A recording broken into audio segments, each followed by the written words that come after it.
Assalamualaikum warahmatullahi wabarakatuh.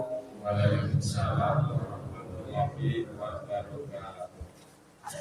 Innal hamdalillah nahmaduhu wa nasta'inuhu wa nastaghfiruh wa na'udzu billahi min shururi anfusina wa min sayyiati a'malina. Man yahdihillahu fala mudhillalah wa man yudlil fala hadiyalah. Asyhadu an la ilaha illallah wahdahu la syarikalah wa asyhadu anna Muhammadan abduhu wa rasuluh. Allahumma salli wa sallim wa barik ala nabiyyina Muhammadin wa ala alihi wa ashabihi ajmain. Bapak Ibu jamaah salat maghrib rahimani wa rahimakumullah. Alhamdulillah, setelah kita memuji Allah Subhanahu wa taala dan setelah kita bersolawat kepada Rasulullah Muhammad sallallahu alaihi wasallam, Bapak Ibu yang kami hormati rahimani wa rahimakumullah, sebagaimana kegiatan rutin kita, Bapak Ibu, kita duduk sebentar di setiap pekannya setelah sholat maghrib 10-15 menit untuk bersama-sama kita mengkaji agama kita Islam, yang mana semoga apa yang kita kerjakan ini dinilai oleh Allah sebagai pahala dan menjadi pemberat timbangan kebaikan kita kelak di hari kiamat. Bapak Ibu, melanjutkan pembahasan kita, pembacaan risalah Salasatul Usul dari Al-Imam Muhammad bin Sulaiman. Dan pada pertemuan yang sebelumnya Bapak Ibu, kita sudah sampai pada perkara yang kedua. Perkara yang kedua dari total 3 perkara yang wajib untuk kita pelajari dan kita amalkan. Di mana kemarin perkara yang kedua penulis mengatakan annallaha la yardha an yushraka ma'ahu ahadun fi ibadatihi la malakun muqarrabun wala nabiyyun mursalun. Penulis Bapak Ibu mengatakan bahwasanya perkara yang kedua adalah Allah tidak ridha. Allah tidak ridha disekutukan dengan sesuatu apapun. Allah tidak ridha disekutukan dengan sesuatu apapun, baik dengan malaikat yang terdekat ataupun dengan nabi yang diutus. Bapak Ibu, kemarin sudah kami sampaikan bahwasanya kita mengetahui malaikat dan nabi adalah 2 entitas atau 2 makhluk yang mulia.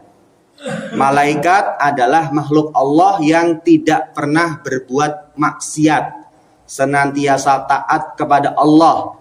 Demikian pula para nabi adalah manusia pilihan yang Allah utus dan mereka maksum, terjaga dari dosa.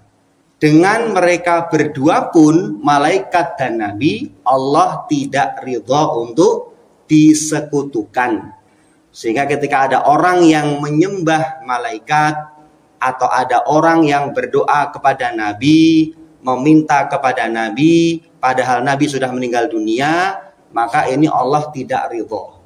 Allah tidak ridha untuk disekutukan, bahkan dengan malaikat dan dengan nabi, apalagi disekutukan dengan sesuatu yang derajatnya di bawah mereka berdua.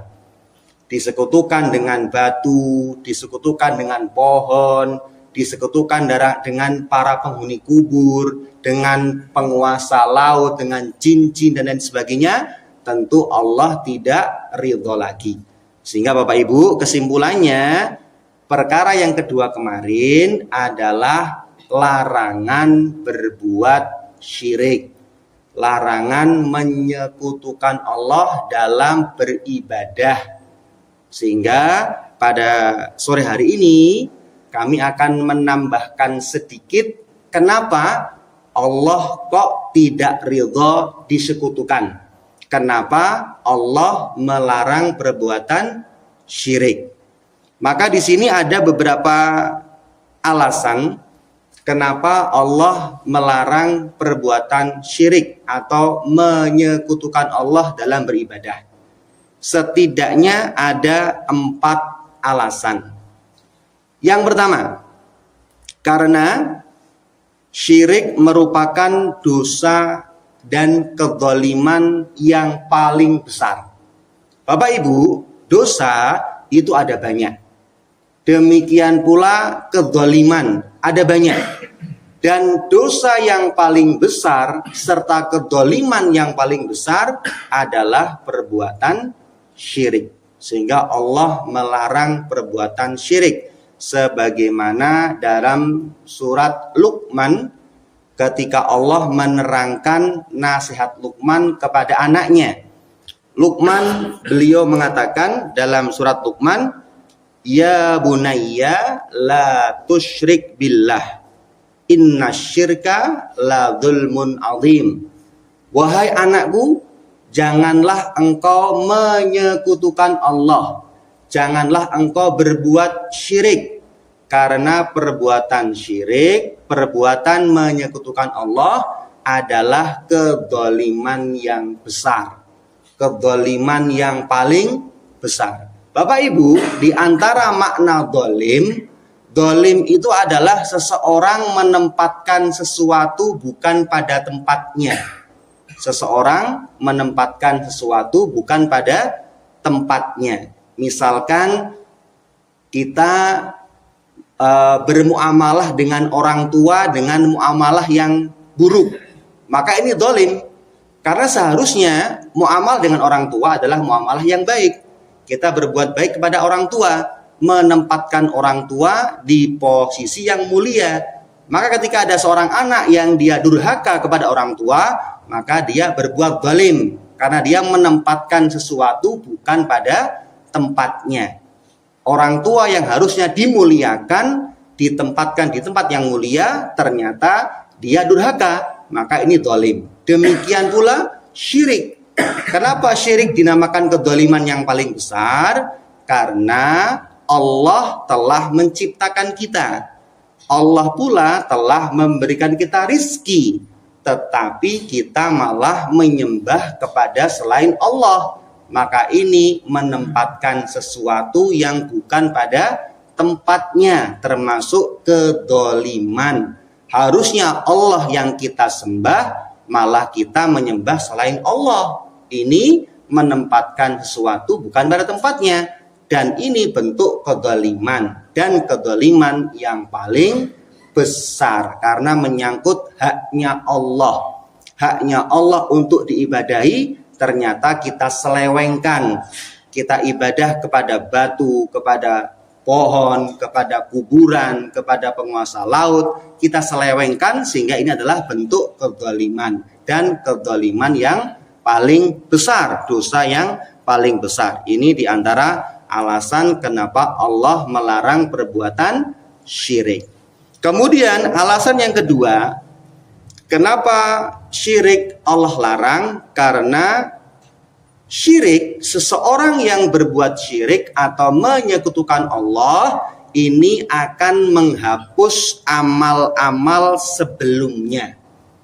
Seseorang yang dia sudah capek-capek beramal, barangkali dia sudah mengerjakan haji, dia sudah sering puasa, dia sudah sering bersedekah, ternyata dia berbuat syirik, maka perbuatan syiriknya ini menghapus semua amalnya. Semua amalnya menjadi hangus gara-gara perbuatan syirik. Sebagaimana dalam surat Az-Zumar, ketika Allah mewahyukan kepada Nabi Muhammad dan kepada para nabi sebelumnya, Allah mengatakan, lain asyrakta layahbatanna amaluka walatakunanna minal khasirin. Seandainya engkau Muhammad berbuat syirik, maka sungguh batal amal-amalmu dan engkau termasuk ke dalam golongan orang yang merugi. Ini berbahayanya syirik, sehingga Allah larang. Amalan yang sudah capek-capek dibangun bisa hangus seketika gara-gara seseorang menyekutukan Allah atau berbuat syirik. Kemudian Bapak Ibu, di antara alasan yang ketiga kenapa Allah melarang perbuatan syirik, karena dosa perbuatan syirik itu tidak diampuni oleh Allah. Allah mengatakan dalam surat An-Nisa ayat 48, Innallaha la yaghfiru an yushraka bihi wa yaghfiru ma duna dalika liman yasha. Sesungguhnya Allah tidak akan mengampuni dosa syirik, dan Allah akan mengampuni dosa-dosa di bawah dosa syirik kepada siapa yang Allah kehendaki. Sehingga Bapak Ibu, seseorang yang dia berbuat syirik dan meninggal dunia belum taubat, meninggal dunia dalam keadaan syirik, maka dosanya tidak akan diampuni oleh Allah. Dosa syirik yang dibawa mati, tidak sempat bertaubat, maka tidak akan diampuni oleh Allah. Ini berbeda dengan dosa-dosa yang levelnya di bawah syirik. Seperti misalkan ada orang yang mencuri, ada orang yang minum khamr, kemudian dia meninggal dunia sebelum bertaubat, maka ada kemungkinan Allah akan ampuni dia. Dosa dia minum khamr, dosa dia mencuri, walaupun dia belum bertaubat, ada kemungkinan Allah ampuni, ada pula kemungkinan Allah azab. Tetapi kalau syirik tidak ada. Tidak ada tidak ada ampunan.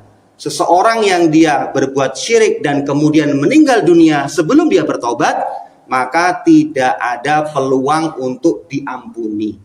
Dosanya tidak akan diampuni. Sehingga seseorang yang berbuat dosa, terutama syirik, maka seharusnya dia segera bertaubat.